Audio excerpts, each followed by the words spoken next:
दोस्तों नमस्कार। मैं श्यामनाथ यादव मिठरवादी। ये एक लेख है कि अमेरिका ने सिख महिला को बेड़ियों से बांधकर भारत भेजा। तो जरा आप लोग पहले पोस्ट देख लें। देखिए, ये है पोस्ट। देख लिया आप लोगों ने? और इस पे और क्या लेख है, इसको भी हम पढ़ रहे हैं। अमेरिका में 33 साल से अपने परिवार के साथ रह रही 73 साल की महिला को अमेरिकी सरकार ने भारत डिपोर्ट कर दिया है। आरोप है कि उनके पास अमेरिका में रहने के लिए वैध दस्तावेज नहीं थे, जिसके बाद ये कार्रवाई की गई।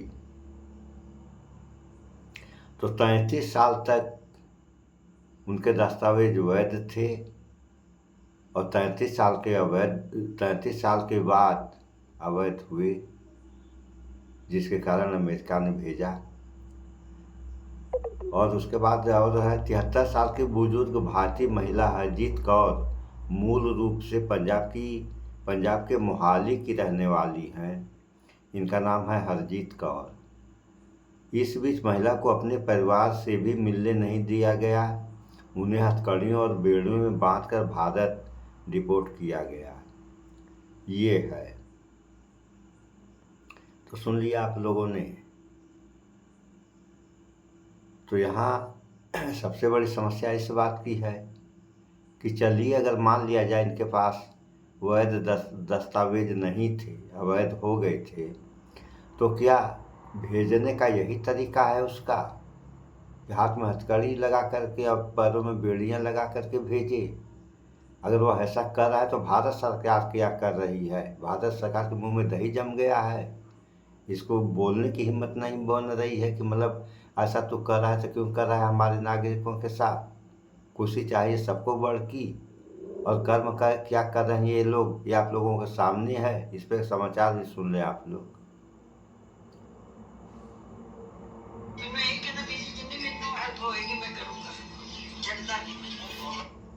सुनिए, हरजीत कौर बता रही हैं कि क्या किया और कैसे इनके साथ हुआ है।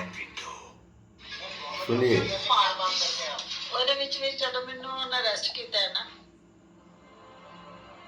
मेरे पैरों में बेड़ियां और हाथों में हथकड़ियां लगी थी। खाने के लिए ठंडी ब्रेड और बीफ देते थे, जो मैं खा भी नहीं सकती थी। मैं वहां लगे एक शीशे से चिल्लाती रही, लेकिन किसी ने मेरी एक नहीं सुनी। ऐसा लगता था जैसे मैं कोई अपराधी हूँ। ये कहते हुए पंजाब की हरजीत कौर भावुक हो उठती हैं। भारतीयों के साथ विदेशों में दुर्व्यवहार करने के मामले समय समय पर सामने आते हैं, और ऐसा ही मामला अमेरिका से आया, जहां 32 साल रहने के बाद डिपोर्ट की गई पंजाब की बुजुर्ग महिला हरजीत कौर का अब दर्द झलक उठा है। मैं की दसा किसी नाल ना हो जावे जिस तरह मेरे नाल, और किसी दे नाल ऐसा ना होवे जता मेरे नाल होया। ये कहना है हरजीत का। अमेरिका ने 73 साल की हरजीत कौर को 24 सितंबर को बेड़ियां लगाकर पंजाब भेजा। वो अब मोहाली में है। हाजिरी लगाने के दौरान पुलिस ने उन्हें गिरफ्तार किया और तुरंत बाद उन्हें एक ठंडे कमरे में बंद कर दिया। जब ओढ़ने को कुछ मांगा तो एल्यूमिनियम फॉइल का टुकड़ा दिया। महिला का कहना है कि डिटेंशन सेल में उन्हें सोने के लिए भट्टा दिया गया। खाने के लिए ठंडी ब्रेड और बीफ देते थे, जिसे वो खा भी नहीं सकती थी। उन्हें चिप्स और बिस्कुट पर 10 दिन गुजारने पड़े। मैं की दसा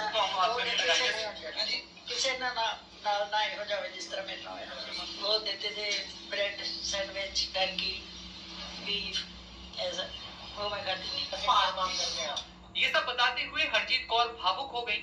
वो बताती हैं कि मैं वहां लगे एक शीशे में से आवाजें लगाती रही, लेकिन किसी ने मेरी एक नहीं सुनी। उन्होंने बताया कि अगली सुबह हथकड़ी और बेड़ियां लगाकर मुझे गाड़ी में बैठाकर एरिजोना ले जाया गया। मुझे कुछ नहीं बताया गया था कि मेरे साथ क्या किया जा रहा है। 10 दिन अलग अलग डिटेंशन सेल में रहने के दौरान मुझे काफी यातनाओं का सामना करना पड़ा। ऐसा लगता था जैसे मैं कोई अपराधी हूँ। मुझे सोने के लिए छोटे से फट्टे का बेड दिया गया। 10 दिन उसी पर गुजारा किया। खाने में चिप्स, 2 बिस्किट और पानी ही लेती थी। वो मुझे चीज लगे ठंडी ब्रेड और बीफ देते थे, जिन्हें देखकर मेरा कलेजा सिकुड़ जाता था। प्लेन में बैठने के बाद हथकड़ियां खोली। हरजीत कहती हैं, 10 दिन के बाद मुझे भारत के लिए डिपोर्ट किया गया। मेरे पैर में बेड़ियां, हाथों में हथकड़ियां लगी थी और उसके बाद 24 सितंबर को मुझे भारत लाकर छोड़ दिया गया।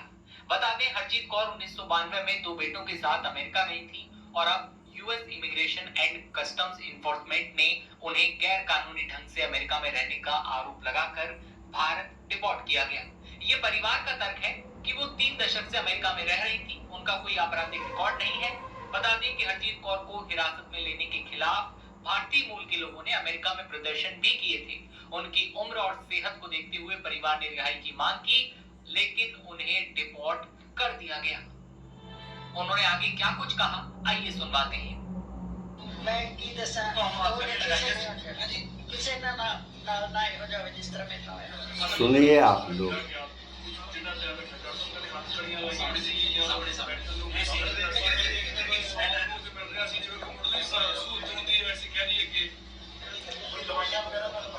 ਉਹਦੇ ਵਿੱਚ ਵੀ ਜਦੋਂ ਮੈਨੂੰ ਉਹਨਾਂ ਅਰੈਸਟ ਕੀਤਾ ਹੈ ਨਾ, ਇੱਕ ਕਮਰੇ ਦੇ ਵਿੱਚ ਮੈਨੂੰ ਲੈ ਕੇ ਗਏ 3 ਜਣੇ, ਇੱਕ ਇਸ ਸਾਈਡ ਸੀ, ਇੱਕ ਸਾਈਡ, ਇੱਕ ਮੇਰੀ ਬੈਕ ਸਾਈਡ ਸੀ। ਤੁਰਿਆ ਮੇਰੇ ਤੋਂ ਜਾਂਦਾ ਨਹੀਂ, ਨੀ ਮੇਰੀ ਦੋਨੋਂ ਚੇਂਜ ਹੋਈਆਂ।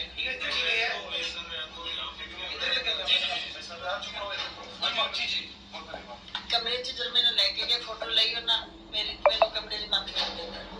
ਰਾਤ ਭਰ ਮੈਂ ਉੱਥੇ ਰਹੀ ਕਮਰੇ 'ਚ ਇਕੱਲੀ। ਠੰਡ ਬਹੁਤ ਸੀ, ना ਉੱਥੇ कोई बैठने की जगह, कोई मेरे तो ना नीचे बैठा जाता, ना मेरे तो। अब समाचार वहाँ जाकर के आप लोग सुन सकते हैं। बन्नी सी जिवें स्टील दी हुंदी है। तो आप लोगों ने सुन ही लिया कि खाने के लिए ब्रेड और बीफ आप लोग जान ही रहे हैं, गाय के मांस को कहते हैं। और सारे लोग तो गाय का मांस खाते नहीं हैं, तो जो गाय का मांस नहीं खाएगा वह बगैर खाए रहेगा कैसे। और 10 दिन तक इनको इस तरीके से रखा गया, उसके बाद भारत भेजा गया। ये हाल है अमेरिका का। और भारत का क्या हाल है ये आप लोगों के सामने है।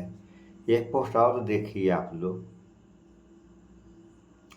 कि ट्रंप ने फार्मा सेक्टर जो है, मतलब ये तो इंग्लिश में लिखा गया है, इंग्लिश की हमें जानकारी है नहीं, तो फार्मा अब हम अपने हिसाब से बता दे रहे हैं, बाकी पोस्ट दिखा रहे हैं, आप लोग जो है पोस्ट देख करके समझ जाएंगे। तो फार्मा सेक्टर पर 100% टैरिफ लगा दिया। अभी तो 50% पर तहलका मचा था, अब ये 100% लगा दिया है। और अभी अब वो ट्रंप कर रहा है कि मैं 150% लगाऊंगा। ये देखें आप लोग, ये है पोस्ट, देख लीजिए, देखिए ये हाल है अमेरिका का। और सबसे ताज्जुब की बात तो ये है कि भारत, अमेरिका जो भी कर रहा है कर ही रहा है, भारत उस पर कोई जवाब नहीं दे रहा है। आखिर इसका क्या कारण है? इन सब बातों पे कौन विचार करेगा? इन सब बातों पे विचार करें आप लोग। देश मजबूत रहेगा तभी जनता मजबूत रहेगी, और जनता मजबूत रहेगी तब देश मजबूत रहेगा। दोनों, देश और जनता और देश, ये दोनों एक दूसरे के पूरक हैं। तो अगर देश नहीं मजबूत किया जाएगा तो जनता कमज़ोर हो जाएगी, और जनता को नहीं मजबूत किया गया तो देश कमज़ोर हो जाएगा। तो मजबूत कौन करेगा? मजबूत तो सरकार को करना चाहिए, क्योंकि पूरी व्यवस्था सरकार के हाथ में है। जो भी करेगी सरकार करेगी, जनता क्या कर सकती है? सो इन सब बातों को विचार करें आप लोग, भाईचारा बना के रहें। इस वीडियो में इतना ही। स्वच्छता अपनाएं, शुद्ध खाएं, स्वस्थ रहें, शिक्षित बने। जय विज्ञान, जय संविधान। नमस्कार।